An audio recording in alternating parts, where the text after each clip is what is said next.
Imega Breese McNab, thanks for joining us on Profile. Thanks for having me. I love the way you're nervous, which is because this is very unusual for you, this sort of interview. In this capacity, sharing my private life, yes. Because most people know you for your work, which is as currently I should say, as Executive Director of the Private Sector Organization of Jamaica. So that's the Secretariat.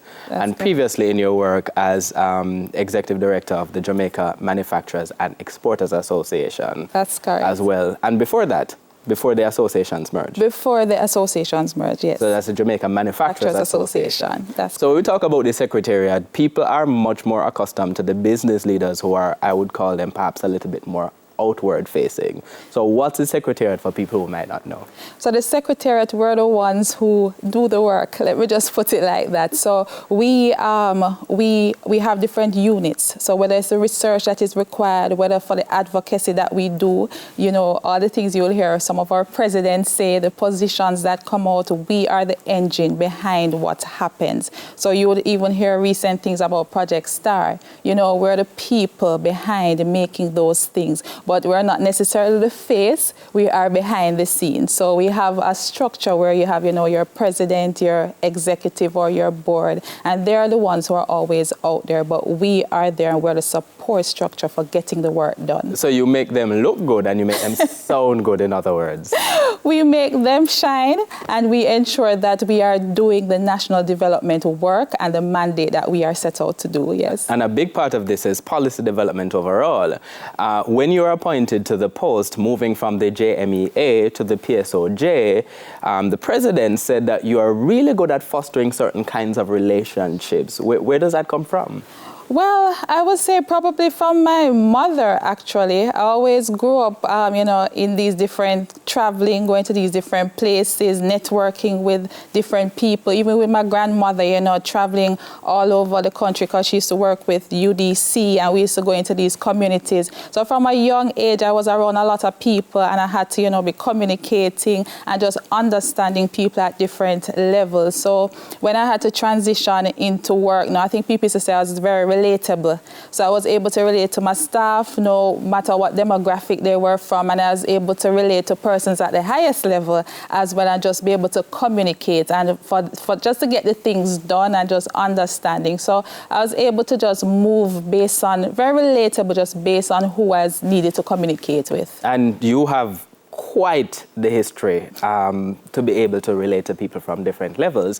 And let's start with talking about your background in Hanover. Mm-hmm. Tell me a little bit about the community that you grew up with and your grandmother who played such a fundamental role in raising you in the early days. Yeah, people say I come from country, but I say seaside village. So it's Sandy Bay, you know, a nice little village, fishermen across the road sort of thing.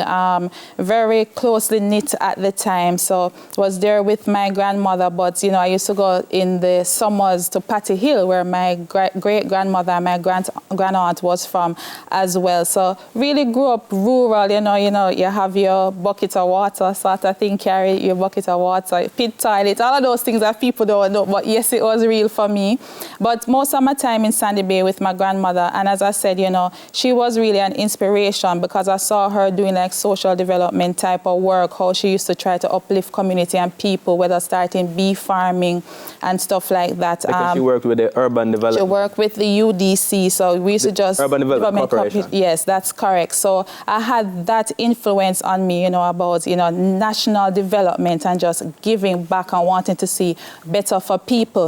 But even with that, you know, my mother was, she used to have to travel back and forth. You know, she's a dub poet, so she used to go between England and then come home, whether it's Christmas time or when it got, you know, too cold and she wanted some warm weather. So I had my mother also coming back and forth. But as I would say, you know, she's this absentee mother who was always there because I always felt her love no matter what. But my grandmother was really the foundation and the base, you know, ensuring that, you know, I was going to school, doing what needed to be done to ensure that I became the woman that I am today. I want to talk a little bit about that relationship with your mother, but let's stick with your grandmother for the moment.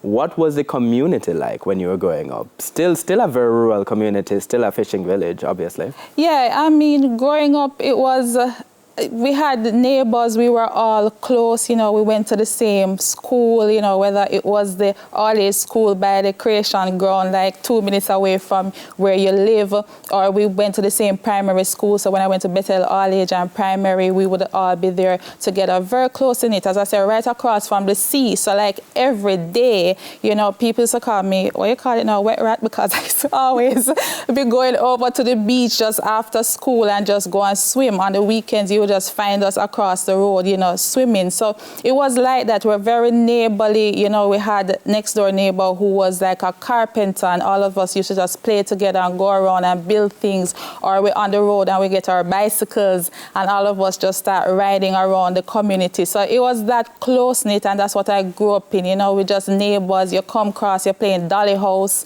you and your cousin. It was a very nice environment to grow up in. And I want to talk about your father. You've mentioned your mother, and we'll talk about her in a second.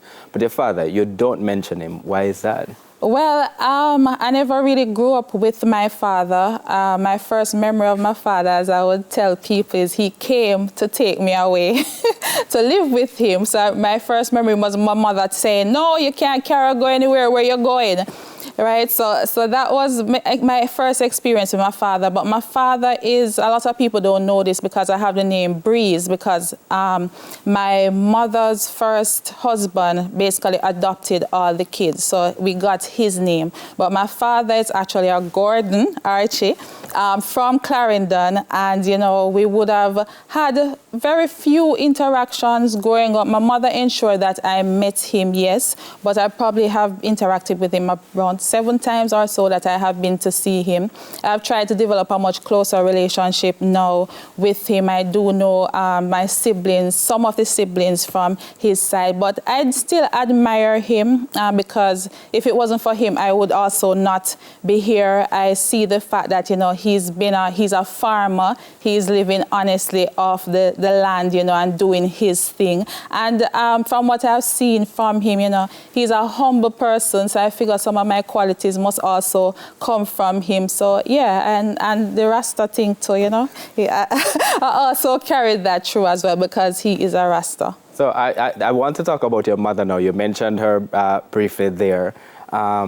But we have to take the break. So we're going to be talking about Imega Breese McNab's mother, which is, a huge part of your story because she was such a presence, perhaps described as Jamaica's first female dub poet. And we're going to be delving into that relationship when Profile returns right after this message.